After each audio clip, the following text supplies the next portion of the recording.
کوشش کروں گا جب پورا مجمع گریے کی حالت میں آئے تو مظلوم کا جنازہ آ جائے، کیونکہ جنازے چیخوں میں اٹھتے ہوئے اچھا لگتا ہے۔ جو جنازہ گھر سے نکلی اور پیچھے سے چیخوں کی آواز نہ آئے، لوگ پوچھتے ہیں اس کا بیٹا بیٹی کوئی نہیں، اس جنازے کا وارث کوئی نہیں۔ میں کوشش کروں گا آج اٹھنا ہے حسین کے گھر سے حسین کے بیٹے کا جنازہ۔ سیدوں پہ واجب ہے تم ہائے بھی کہنا، تم ماتم بھی کرنا، امتی جتنا روئے یہ ان کی مہربانی۔ بسم اللہ۔ لال خان عزادار بھی ہے بادشاہ حسین کا، ایک سچا عاشق بھی، رو کے کہتا ہے جملہ تو یہی مار گیا جس نے کم سنی میں ماں کا کھلا وصل تھا۔ لال خان مجھے تیری عزت کی قسم ہے کہ وہ غریب امام ہے جس نے بچپن میں ماں کو بغیر چادر کے نماز پڑھتے ہیں رو رو کے سامنے کھڑا ہو کے غازی کی لاش پہ جا کے کہتا تھا مجھے اجازت دے دیتا جو علی کی بیٹی تمام۔ یہ میرا وہ مظلوم شہنشاہ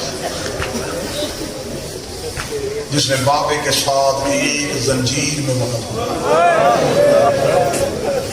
ایک لوہا پڑھا ہے میں نے کل ہی کتاب سے، کسی شاعر کا لکھا نہیں، خود امام کا پڑھا۔ میں مالک مصائب پڑھ رہا تھا، اس کتاب میں ایک لوہے کی 2 سطریں لکھی جو میرے مولا نے مدینے آ کے مجلس پڑھتے ہوئے خود سرکار باقر 2 سطریں پڑھی تو میرا پھرسا ہو گیا۔ میں کوشش کروں گا میں 2 سطریں بالکل ماتم سے گودا میں پہنچاؤں، ہو سکے تو ماتم کر لینا۔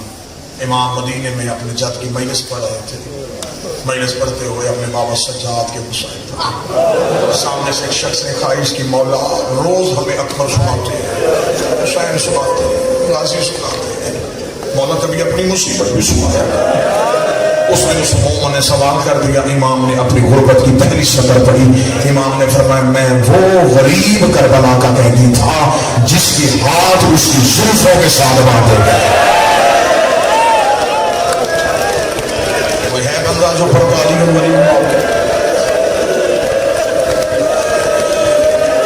امام نے فرمایا میری کلائیاں میری زلفوں کے ساتھ۔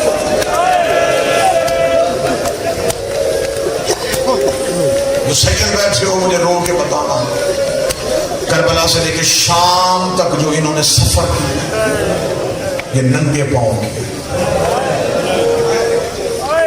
کیونکہ شام میں غریبہ جب خیمے کو آگ لگی کوئی پردہ بچانے کی خاطر دوڑا،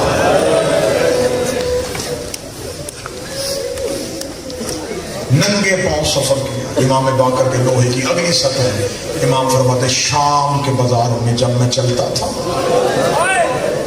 میرے پاؤں پہ کانٹے چبھتے، میں بڑی احترام سے رک رک کے پڑھنے لگا ہوں، رونا تو اسی بندے نے جو نیت کر کے آیا۔ امام فرماتے کہ ہم سب میرے پاؤں میں کانٹے چبھتے، امام لوگ کہ میرے کمینے کے ہاتھ میں تازیانہ ہوتا، جو بھی میرے قدم رک گئی تازیانہ مارتا، میں کبھی بابے کے پہلے میں چھپتا، کبھی ماں کے پہلے میں چھپتا، آخر میرے بابا سجاد کی آوازیں گا کر یہ جب بھی تازیانہ لے کے آئے میرے پہلو میں چھپا کر میری پھوپھی کے پہلو میں آیا، کیونکہ ہم پھوپھی کے پہلو میں جاتا ہے یہ تازیانہ لے کے ہوئی بھیڑوں میں قریب جاتا ہے، آواز کا سامنے جیسے کانپتا ہے، آواز آتی سجا باقر سجا زینب کا دامن چھوڑ۔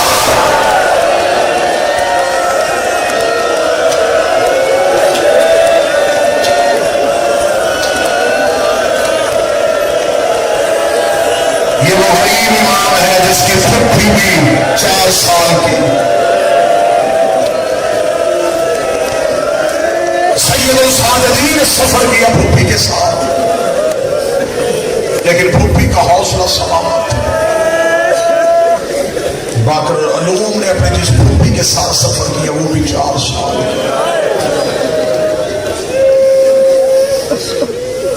پورے رستے جب زندان میں آئے تو ان ملونوں نے ایک رسی کے ساتھ دونوں حجتوں کو قید کیا۔ میں کوشش کروں گا میں ادب سے پڑھوں تاکہ کوئی آدمی زیادہ جذباتی نہ ہو اور میں شہادت تک پہنچ سکوں. بلایا چوتھے کو جاتا پانچواں بھی ساتھ اٹھتا. مجبوری کچھ سیدوں کی اتنی ہو گئی تھی. چوتھے کی کمر سیدھی ہوتی پانچویں کے تلوے زمین سے اٹھ. لوگ کہتے بابا کمر جھکا میرے گلے کی رسی تنگ ہو گئی. جتنی دیر زندان میں رہے سجاد رکوع کی حالت میں رہے.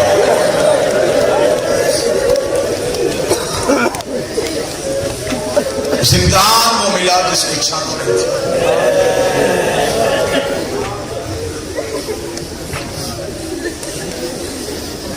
میں نے اپنی آنکھوں سے پڑھا ہے کہ شام میں ان ملونوں نے آل رسول کو خانوادہ توحید کو انہوں نے اس زندان میں رکھا. بازار سے گزرتے ہوئے لوگوں کی نظر زندان میں جاتی. یہ کمینے چاہتے تھے کہ جتنا زیادہ ہو لوگ قیدیوں کو دیکھیں. اب مجھے سر پہ قرآن رکھ کے بتاؤ بازار کا رش ہو زندان کی چھت بھی نہ ہو علی کی پردہ دار بیٹیاں کبھی کسی دیوار کے سہارے چھوٹے کبھی کسی دیوار کے سہارے چھوٹے. دن کا پورا وقت سجاد کبھی کسی ماں کا پردہ بناتا کبھی کسی ماں کے آگے رکوع کی حالت میں جھکتا تاکہ بازار سے گزرنے والوں کی نظر علی کی بیٹیوں پر نہ پڑے. اب رو لیا اب ماتم کرو گے. جناب سجاد کی ڈیوٹی جو یہ تھی کہ سجاد اہل بیت کا پردہ بناتے تھے. کبھی کسی بیوی کے آگے کبھی کسی بیوی کے آگے کبھی کسی بیوی کے آگے. سرگودا میں ایک بندہ اٹھ کے عزادار مجھ سے سوال کرے چوتھے کی ڈیوٹی یہ تھی تو پانچویں کی ذمہ داری کیا تھی؟ جس بات سے رونے کے لیے اس کی ذمہ داری کیا تھی؟ یہ زندان کے دروازے پہ سلاخوں پہ ہاتھ رکھ کے بیٹھ جاتا. جب بھی کوئی مسافر گزرتا جب بھی کوئی بازار سے گزرتا اسے رو کر نظریں جھکا اندر علی کی بیٹیاں بیٹھی وہ نظریں بند کر لے اندر محمد کی بیٹیاں بیٹھی ہے وہ آنکھیں نہ اٹھانا وہ اس کی ماں کا جنازہ بھی رات.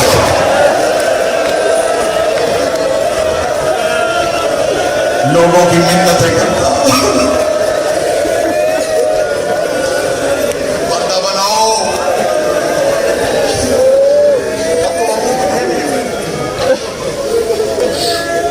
ایک دن میں صحیح زندان کے دروازے سید الشاہدین اہل حرم کے ساتھ دیوار کے ساتھ ایک عورت جلدی جلدی سرکار باقر کے قریب قیدی کھانا کھائے گا. کوشش کرنا میں پڑھ سکوں. سرکار باقر کی آواز آئی میرے بھول کے مارے گئے. اس نے کہا تجھے پانی لا کے دوں؟ فرمایا نہیں میرے بہتے دریا پہ پیاس. لوگ کہتی میں روز گزرتی ہوں میں روز تجھے نہیں تو نے کبھی مجھ سے کچھ سوال نہیں کیا تو نے کبھی مجھ سے کچھ مانگا ہی نہیں. تو چپ کر کے بیٹھا رہتا ہے تو یہ اللہ کی تسبیح کر رہا ہوتا ہے یا لوگوں کو پردے کا کہہ رہا ہوتا ہے. کہتی تیرا وارث کون ہے؟ فرمایا وہ جو خون ہو رہا ہے وہ میرا بابا ہے. لوگ کہنے کی ایک بار اپنے بابے کو بولا میں نے تیرے بابے سے بات کرنی ہے. اللہ جانے سرگودا میں بندہ برداشت کرے گا. سید السادین زخمی قدموں کے ساتھ چلتے چلتے زندان کے دروازے پہ آئے. اس مشہور نے ہاتھ جوڑ کے کہا قیدی کو کوئی تکلیف تو نہیں دیتے لیکن تیری منت کرنے کے لیے آئی ہو. اگر میں تجھ سے کوئی بات پوچھوں مجھے بتائے گا. سجاد لوگوں نے پوچھنا چاہتی ہے. روٹی کہتی یہ بیٹا بیچے گا یہ بیٹا بیچے گا. اتنا نام آنا تھا سجاد کا جسم جاتا باقر کے دونوں ہاتھ بابے کے قدموں پہ آئے. بابا بیچ دے بابا بیچ دے.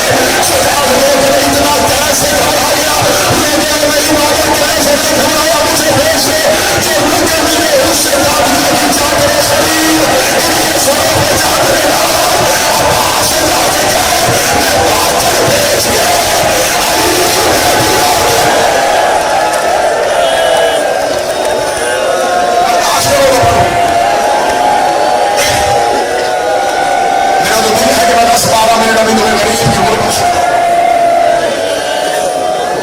بابا بیچ دے بابا بیچ دے. مولا سجاد کی بلا تشبیہ پیشانی دیا میری غیرت کا امتحان. وہ عورت تڑپی, کہتی معاف کر دے, کہتی معاف کر دے, کہتی مجھے بددعا نہ کرنا, کہتی میری نیت غلط نہیں تھی. سجاد لوگ کہتے کیوں لینا چاہتی تھی, کہتی طرف کی کہتی مجھے حسین کی قسم ہے, میں نے کہتی گھر میں لے کے جانا تھا, میں اسے گھر لے کے جاتی, اس کے کپڑے تبدیل کرواتی, میں بہترین سواری پہ اسے بتاتی.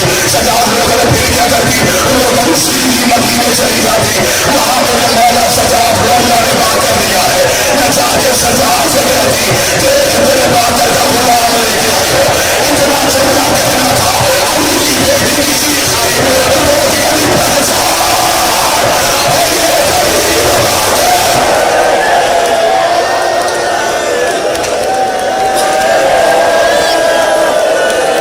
جس کے غلام ڈھونڈ رہے یہ وہی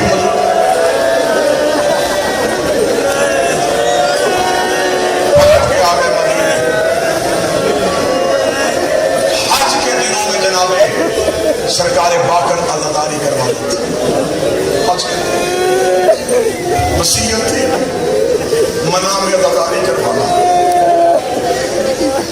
جب لوگ قربانی کے لیے منام میں اکٹھے ہوتے, باقر رو کے کہتے اور جانوروں کو پانی پلا کے ذبح کرتے ہو ہمارے پیاسے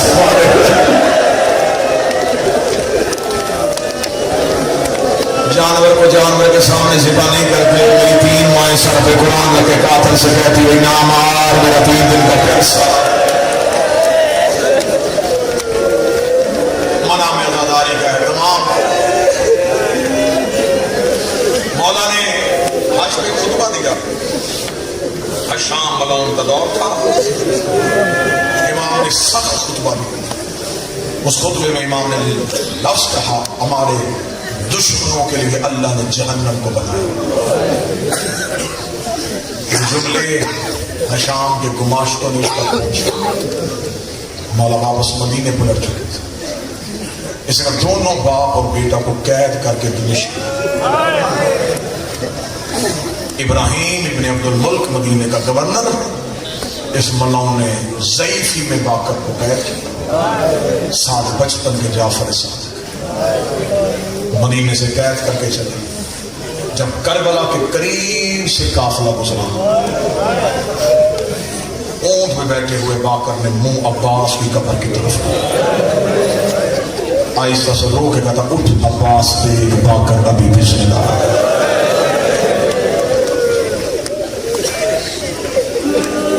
شام کے صدر دروازے میں پہنچے. یہ ملعون حشام کو ملنے کے لیے غیر ملکی وفد آیا.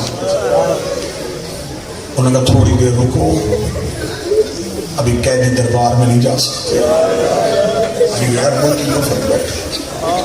کتابیں کہتے صرف 3 گھنٹے کا توقف تھا.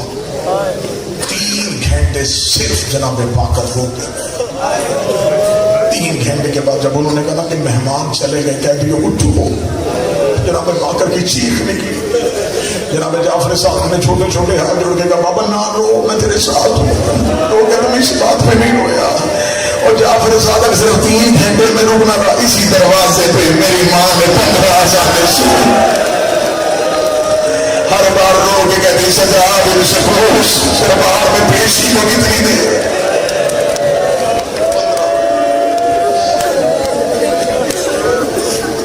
شام کہہ رہے دونوں باپ اور بیٹا. واپس مدینے پہنچے. بس اس ملعون نے دردناک طریقے سے زہر دی. میں صرف زہر پڑھوں نا سرکار, ہر بندے کا پوچھو. کسی امام کو انگوروں میں, کسی کو دودھ میں. یہ وہ غریب ہے باقر جسے شام کے زندان کھا گئے تھے. زنجیروں نے جس کا جسم ختم کر دیا تھا. بابے کی عزاداری میں رو رو کے جس کی آنکھوں کی بیماری چلی گئی تھی. ان ملعونوں نے باقر کو زہر کیسے دی؟ انہوں نے زیر پہ زہر رکھی. جناب باقر کو زبردستی اس گھوڑے پہ سوار کروایا گیا. میرا امام صادق رو کے کہتا میرے بابے کے جسم میں زہر ایسے گئی, بابے کے ہاتھ سے خون آنا شروع ہو گیا. بابے کے پاؤں کے تلے پھٹ گئے, بابے کی آنکھوں سے لہو شروع ہو گیا. روتے ہوئے باقر کو لے کے امام